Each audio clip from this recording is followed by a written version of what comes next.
Hello everyone, this is Nilufar Neha Khan and welcome to our YouTube channel Shikshalaya. तो आज हम बात करेंगे आपके 400 प्लस क्वेश्चन आंसर्स की सीरीज़ को कंटिन्यू करेंगे और कोशिश करेंगे कि आपके सारे डाउट क्लियर कर सके। और हाँ, जैसे कि मैंने आप लोगों से उस वीडियो में पूछा था कि फ़ॉन्ट का साइज़ विजिबल है या नहीं है प्रॉपरली, क्योंकि मुझे खुद डाउट हो रहा था।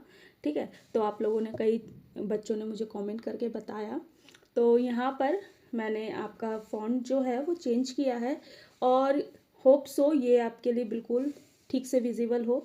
लेकिन हाँ, मुझे एक चीज़ का कमेंट ज़रूर कीजिएगा कि यही आगे की जो वीडियोस होंगी, ठीक है, क्योंकि पॉलिटी और आपकी ज्योग्राफी की जो पीडीएफ मैं बना रही हूँ उसमें मैं यही पूछना चाह रही हूँ, ये साइज़ बिल्कुल परफेक्ट है या फिर इसमें चेंज किया जाए।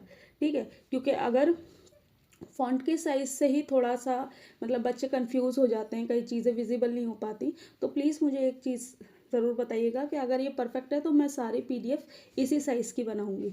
ठीक है, और देखिए एक चीज़ और मैं आप लोगों से चाहूँगी कि जैसे आप कमेंट करके बता देते हैं ना कि मेरी चीज़ें कहाँ गलत हो रही हैं, एक चीज़ और करा करें, अगर चीज़ें अच्छी होती हैं तो वो भी कमेंट किया करें।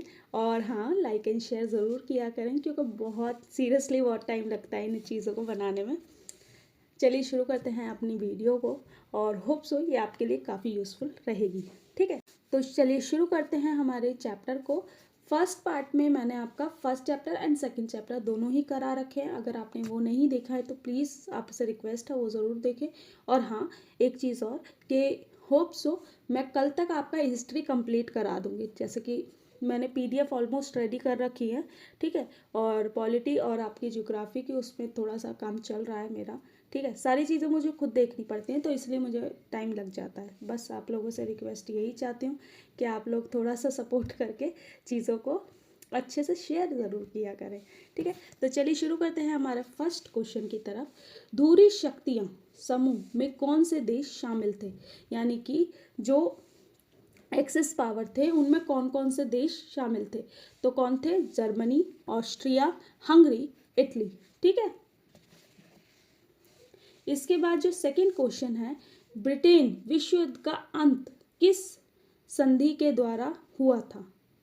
देखिए यहाँ ब्रिटेन मिसप्रिंट हुआ है, विश्व युद्ध है। ठीक है, विश्व युद्ध होना चाहिए यहाँ। ठीक है, प्रथम विश्व युद्ध का अंत किस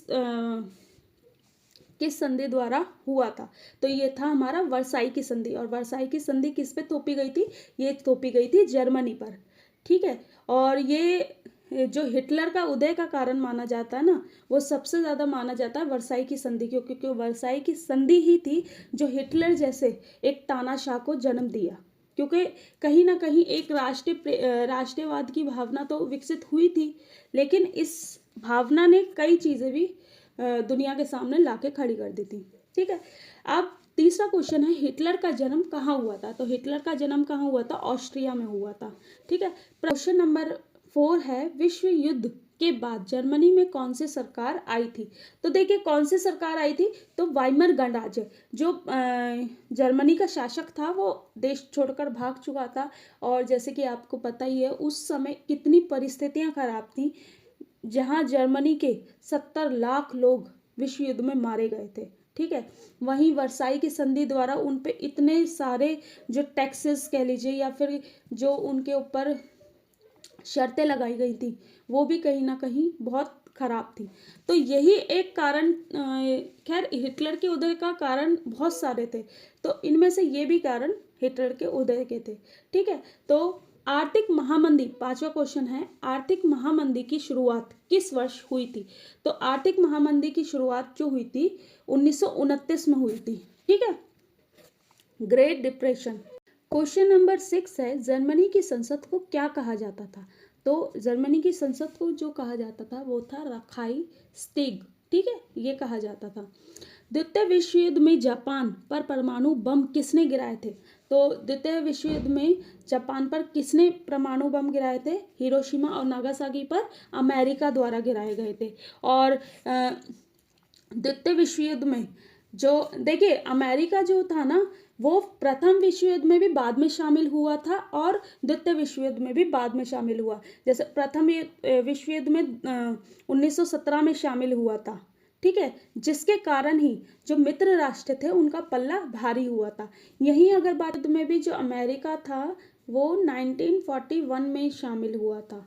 ठीक है, तो अमेरिका से बहुत क्वेश्चन बार बार पूछा जाता है, जहाँ पर वर्ल्ड हिस्ट्री वाला सेक्शन होता है ना, और अगर आपका द्वितीय first world war, second world war वाला क्वेश्चन आ रहा है तो वहाँ पर इस तरीके के क्वेश्चन आपको देखने को मिलते ही हैं। ठीक है, क्वेश्चन नंबर 8 है, हिटलर की गुप्तचर पुलिस का क्या नाम था? तो हिटलर की जो गुप्तचर पुलिस थी उसका क्या नाम था? तो उसका था गेस्टापो। क्या था? गेस्टापो। ठीक है, और इसके बाद अगर बात करें हिटलर कब जर्मनी का चांसलर बना था? तो ये कब बना था? 30 जनवरी 1933 में। कौन से? 30 जनवरी 1933 में। ठीक है, इसके बाद अगर हम बात करें क्वेश्चन नंबर 10 की, द्वितीय विश्व युद्ध 1939 से लेकर कब तक चला? तो देखिए, द्वितीय विश्व युद्ध जो था वो 1939 में शुरू हुआ था और 1945 तक चला। लगभग 6 साल ये युद्ध चला था। ठीक है, और अगर फर्स्ट वर्ल्ड वॉर की बात करें तो फर्स्ट वर्ल्ड वॉर जो शुरू हुआ था वो आपका 1914 में शुरू हुआ और 1918 में ख़त्म हुआ। ठीक है, तो लगभग 4 साल ये युद्ध चला था। ठीक है, इस तरीके के क्वेश्चन बहुत पूछे जाते हैं। युगफोक क्या था? ठीक है, तो युगफोक क्या था? 10 से 14 वर्ष के बच्चों के लिए नात्सी युवा संगठन था। क्या था? नात्सी युवा संगठन। ये नात्सी युवा संगठन था। ठीक है, ऑर्गेनाइजेशन। अब हम बात करेंगे क्वेश्चन नंबर 12 के बारे में, जो है हमारा सर्वहाराकरण किसे कहते हैं? ठीक है, सर्वहाराकरण किसे कहते हैं? समाज के मध्यम वर्ग का गरीब होते होते मजदूर वर्ग आर्थिक स्थिति में पहुंच जाना सर्वहाराकरण कहलाता है। ठीक है, तो इसके बाद अगर हम बात करें क्वेश्चन नंबर 13 की, तो क्वेश्चन नंबर 13 है आपका, मित्र राष्ट्रों में शामिल देशों के नाम लिखे। देखिए, मित्र राष्ट्रों में कौन कौन देश शामिल थे? इंग्लैंड, जापान, संयुक्त राज्य अमेरिका, रूस, फ्रांस। ठीक है, मैंने आपको धुरी शक्तियां भी बता दी और मित्र राष्ट्र भी बता दिए। तो याद रखिएगा, प्रथम विश्व युद्ध में जो जीता था वो मित्र राष्ट्र जीते थे और सेकेंड वर्ल्ड वॉर में भी उन्हीं की ही जीत हुई थी। ठीक है, इसके बाद क्वेश्चन नंबर 14 है, नवंबर के अपराधी किन्हें कहा जाता था? तो जर्मन समाजवादी, कैथोलिक एवं डेमोक्रेट खेमे के लोग जो वाइमर गणराज्य के हिमायती थे। ठीक है, उन्हें नवंबर के अपराधी के नाम से जाना जाता था। अब मैं आपको बता देती हूँ, वर्साई की जो संधि थी ना वो नवंबर में ही साइन की गई थी, और किसके द्वारा की गई थी? वाइमर गणराज्य के द्वारा। तो इसीलिए इन लोगों को वाइमर गणराज्य या फिर नवंबर के अपराधी कहा जाता है। ठीक है, क्वेश्चन नंबर 15 है आपका, प्रथम विश्व युद्ध के बाद मित्र राष्ट्र ने जर्मनी के किस प्रदेश पर अधिकार कर लिया था? तो देखिए, जो राइनलैंड था इनका, ये खनिज मतलब प्राकृतिक रूप से बहुत ज़्यादा मतलब खनिज बहुत ज़्यादा मात्रा में था, तो इस पे मित्र राष्ट्रों ने कब्जा कर लिया था। और वो कब किया था? कि जब जो जर्मनी था उसने बिल्कुल ही हाथ खड़े कर दिए थे कि वो किसी भी तरीके का कर्जा या कह लीजिए किसी भी तरीके के टैक्सेस नहीं चुका पा रहा, जो वर्साई की संधि पे उस पर लगाए गए थे। ठीक है, क्योंकि आर्थिक स्थिति ही ऐसी हो गई थी। ठीक है, तो यहाँ पर इस क्वेश्चन का आंसर आप सभी कमेंट बॉक्स में करेंगे 16वें का, कि इसमें से गलत कौन सा है। ठीक है, मैंने आपको दोनों ही बता दिए हैं कि धुरी शक्तियों में कौन कौन शामिल था और मित्र शक्तियों में कौन कौन। ठीक है, अलाइड्स पावर में। तो जरूर इसका कमेंट हर कोई बच्चा कमेंट बॉक्स में कमेंट करेगा। ठीक है, वर्साई की संधि की क्या क्या शर्तें थी? देखिए, वर्साई की संधि से आपको, मेरे को ऐसा लगता है कि ऑलमोस्ट इससे तो क्वेश्चन आना ही आना है, क्योंकि पूरा चैप्टर ही वर्साई की संधि पे टिका हुआ है। ठीक है, तो इसकी जो शर्तें थी वो थी, युद्ध के लिए जर्मनी को जिम्मेदार ठहराया गया। ठीक है, उसके बाद अपने सारे उपनिवेश छोड़ने पड़े। ठीक है, इसके बाद कोयले के भंडार फ्रांस को देने पड़े और 6 अरब पाउंड का जुर्माना देना पड़ा। ठीक है, और सेना पर अंकुश और खनिज संसाधनों पर कब्जा। ठीक है, मैंने बताया था ना अभी आपको, रायलैंड ये खनिज संसाधन के लिए बहुत मतलब विकसित, क्या शब्द यूज करेंगे मुझे एग्जैक्ट नहीं आ रहा, विकसित कह लीजिए, या फिर रायलैंड जो था खनिज संसाधनों के लिए बहुत फेमस था। और उसी पे मित्र राष्ट्रों ने कब्जा कर लिया था जब जर्मनी ने ये मना कर दिया कि हम कर्जा नहीं चुका पा रहे हैं। ठीक है, तो ये क्वेश्चन, ये पॉइंट जरूर याद रखिएगा। ठीक है, इसके बाद अगर हम बात करें क्वेश्चन नंबर 18 की, तो क्वेश्चन नंबर 18 आपका है नाज़ी सोच के खास पहलू कौन से थे। देखिए, नाज़ी जो लोग थे वो क्या, मतलब हिटलर क्या किस तरीके की सोच रखता था वो मैं बता देती हूँ आपको, क्योंकि इस तरीके का क्वेश्चन भी आपको देखने को मिल सकते हैं। लेकिन हाँ, ये जो क्वेश्चन होंगे वो ज़रूर जो होंगे ना वो असेसन रीजनिंग वाले होंगे, जिनमें आपको कथन कारण वाले।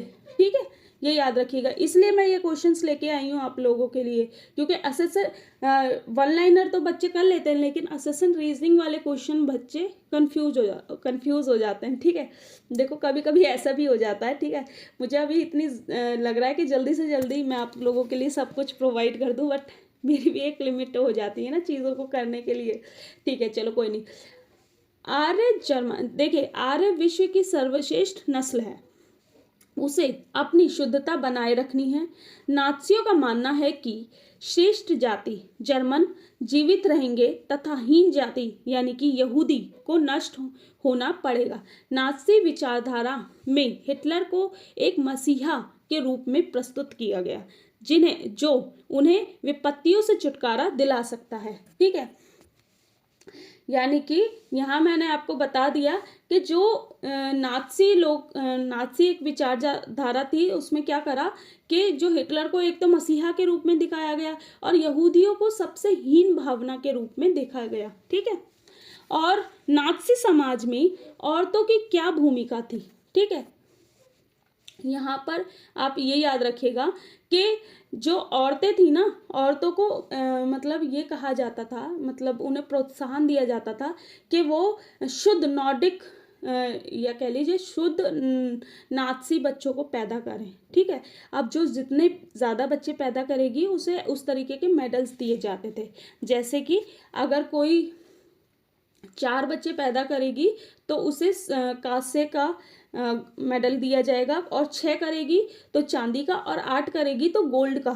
ठीक है, मतलब लोगों को, औरतों को ये प्रोत्साहन किया जाता था कि वो ज़्यादा से ज़्यादा बच्चे पैदा करें, और ये समझा जाता था कि नाज़ी समाज में औरतों को आर्य संस्कृति और नस्ल का ध्वजवाहक माना जाता था। ठीक है, उनका कर्तव्य अच्छी माँ, शुद्ध आर्य रक्त वाले बच्चों को जन्म देना और पालन पोषण करना।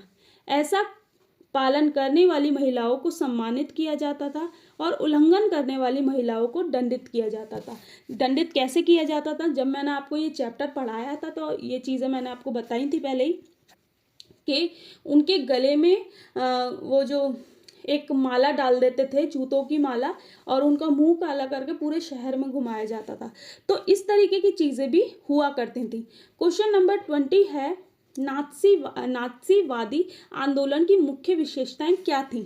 तो देखिए, नात्सीवादी आंदोलन की जो मुख्य विशेषताएं थी, जर्मन में हिटलर के अधीन नात्सीवाद का उत्थान हुआ। ठीक है, यह एक तानाशाही आंदोलन था, संसदीय संस्थाओं का विरोध करता था, एक नेता एक शासन का गुणगान करता था, विभिन्न संगठनों के विरोध में। जैसे कि आपको पता है, हिटलर ने अपने विरोधियों को बिल्कुल या तो खत्म ही कर दिया था या फिर उन्हें बिल्कुल हटा दिया था, और वहाँ कोई भी मतलब कोई भी संगठन बन नहीं सकता था। ठीक है, क्वेश्चन नंबर 21 है, जर्मनी पर नाजीवाद के प्रभाव क्या पड़े।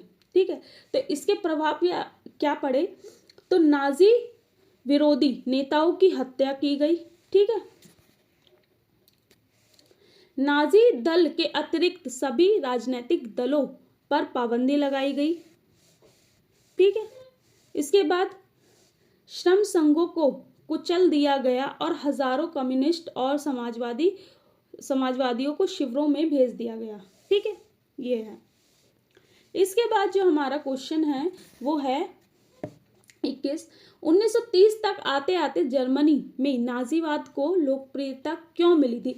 मैंने आपको जैसे कि बताया था कि जो बीज थे ना वो वर्साई की संधि ने बो दिए थे, लेकिन जैसे जैसे जो ये शर्तें लगाई गई थी इससे अर्थव्यवस्था इतनी खराब हो चुकी थी कि 30 तक आते आते, जैसे कि बीच में आपने एक डॉप्स योजना सुनी होगी, मैं यहाँ लिखना भूल गई हूँ, बहुत इंपॉर्टेंट है, कि जब जर्मनी ने बिल्कुल मतलब हाथ खड़े कर दिए थे तो अमेरिका ने उसका सपोर्ट किया था कि डॉप्स योजना के थ्रू उसने अमेरिका ने जर्मनी को सपोर्ट करने के लिए साइन किए थे। लेकिन क्या हुआ, जब अमेरिका में ही आर्थिक महामंदी 1929 में आ गई तो उससे क्या हुआ कि जर्मनी की, और ये समझ लीजिए कि अभी 2-3 सालों में ही जर्मनी थोड़ा सा सही हो रहा था, ठीक है, और यहीं से क्या हुआ कि जर्मनी की जो आर्थिक स्थिति थी वो फिर से खराब हो गई, क्योंकि अमेरिका ने अपने जितने भी लोन कह लीजिए, जितनी भी चीज़ें वो प्रोवाइड कर रहा था वो सारी वापस ले ली। अब इससे क्या हुआ कि जर्मनी की आर्थिक स्थिति और खराब हो गई, ठीक है, और वाइमन गणराज्य असफल होता जा रहा था, ठीक है। इसी बीच उदय होता है हिटलर का, और हिटलर जो था ना बहुत प्रभावशाली वक्ता समझते हैं, जो बोलते बहुत अच्छे हैं, ठीक है, मतलब बोलने का एक, जैसे कह लीजिए कवि होता है ना, कि आप उसे घंटों भी सुन सकते हैं, ठीक है, तो ऐसे ही हिटलर था। और हिटलर का तो एग्जाम्पल आप देख सकते हैं अपने, अगर थोड़ा देखेंगे, न्यूज़ वगैरह देखते होंगे तो कई जगह आपको ऐसे एग्जाम्पल देखने को मिल जाएंगे, जैसे कोरिया हो गया, ठीक है, ऐसी चीज़ें। तो ये हिटलर था बहुत अच्छा वक्ता, मतलब बोलता बहुत अच्छा था, लोगों की फीलिंग्स के साथ खेलता था, ठीक है। और क्या हुआ कि एक तो प्रभावशाली नेतृत्व रखता था, ठीक है। हिटलर जर्मन युवाओं को सेना में भर्ती होने का जन समर्थक प्राप्त था, ठीक है।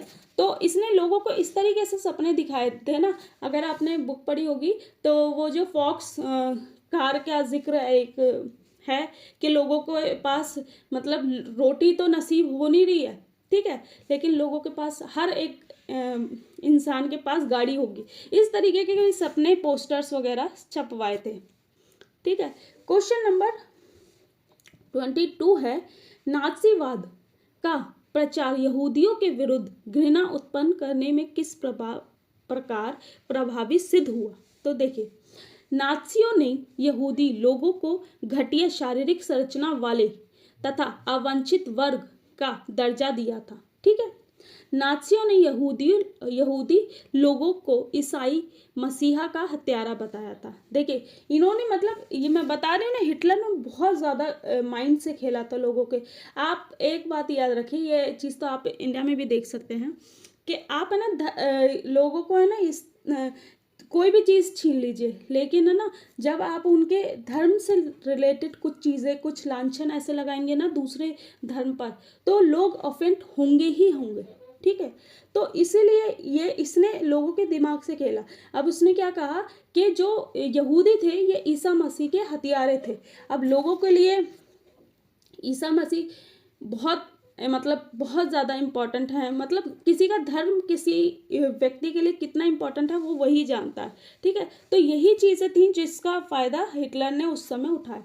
उनके विचारों में धर्म परिवर्तन मात्र ही यहूदियों की समस्या से निपटारा नहीं था, इसका संपूर्ण समाधान करना था, और जिसके लिए इसने कई वो बनाए थे, शिवर्स कहते हैं, क्या कहते हैं उन्हें, ठीक है, वो सब बनाए थे।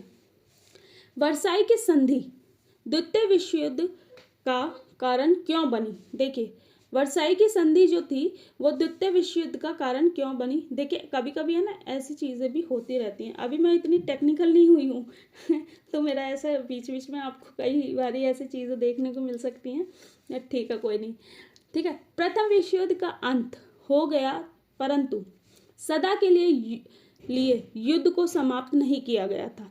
पराजित राष्ट्र जर्मनी पर अपमानजनक संधि थोपी गई थी, वर्साई की संधि थोपी गई, और विजित राष्ट्रों की आशाएं पूरी नहीं हुई, ठीक है। अब इसमें यह बताने की कोशिश की गई है कि जो सेकेंड वर्ल्ड वॉर है उसकी परिस्थितियां क्या थी। विजित राष्ट्रों की उनकी भी आशाएं पूरी नहीं हुई थी, और ऊपर से जर्मनी पर 6 अरब पाउंड का जुर्माना लगाया गया था, और राइलैंड पर मित्र राष्ट्रों का कब्जा हो गया था। ठीक है,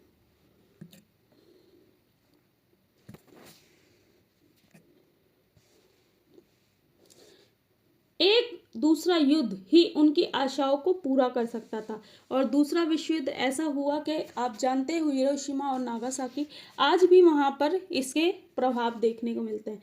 तो यही एक कारण है जो तीसरा वर्ल्ड वॉर आपको देखने को नहीं मिला, क्योंकि पूरा विश्व ये चीज़ समझ चुका था ना कि अगर थर्ड वर्ल्ड वॉर होता है तो पूरी दुनिया खत्म हो जाएगी। ठीक है, तो इसीलिए संभले पड़े हैं सब, वरना अभी भी लोगों के मतलब हर राष्ट्र ये चाहता है कि उसकी शक्ति ज़्यादा से ज़्यादा विकसित हो सके।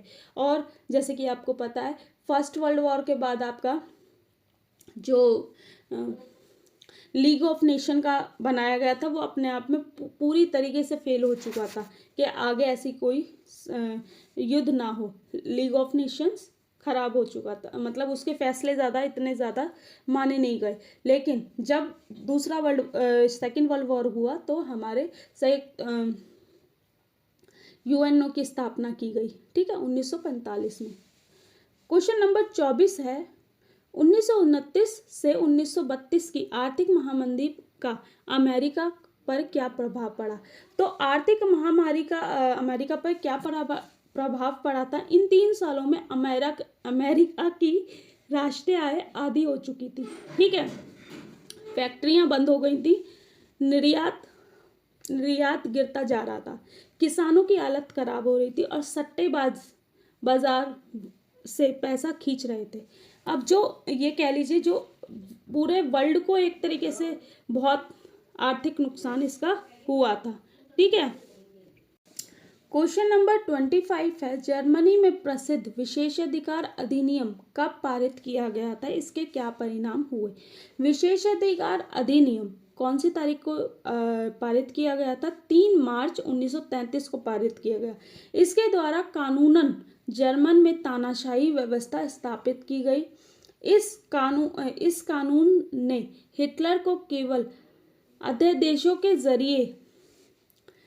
जरिए शासन चलाने का अधिकार दे दिया गया था। ठीक है, नाजी पार्टी व इससे जुड़े संगठनों के अलावा सभी पार्टी ट्रेड यूनियन पर पाबंदी लगा दी गई थी। ठीक है, तो ये सारा था। तो होप सो मैंने आप लोगों के लिए कोशिश की है कि बहुत अच्छी चीज़ें प्रोवाइड कर सकूं, और ये हमारा चैप्टर यहाँ ख़त्म होता है। होप सो आप लोगों के लिए काफ़ी ये यूज़फुल रहा होगा। इसके बाद मैं आपको 4th और जो 5th चैप्टर है कोशिश करूँगी कि वो साथ में ही दे दूँ, और जो लास्ट जो चैप्टर मतलब कह लीजिए लास्ट जो कंटेंट रहेगा वो आपका 5 टॉपिक रह जाएंगे ना, तो वो 5 टॉपिक भी मैं आपको कल पूरे दिन में प्रोवाइड कर दूंगी, और परसों आपको पॉलिटी की कोशिश करूंगी कि पॉलिटी आपको पूरे दिन में मिल जाए। तो यहाँ ही हमारी वीडियो ख़त्म होती है। वीडियो अच्छी लगी हो, इन्फॉर्मेटिव लगी हो तो please please please like and share करें, and thank you for watching.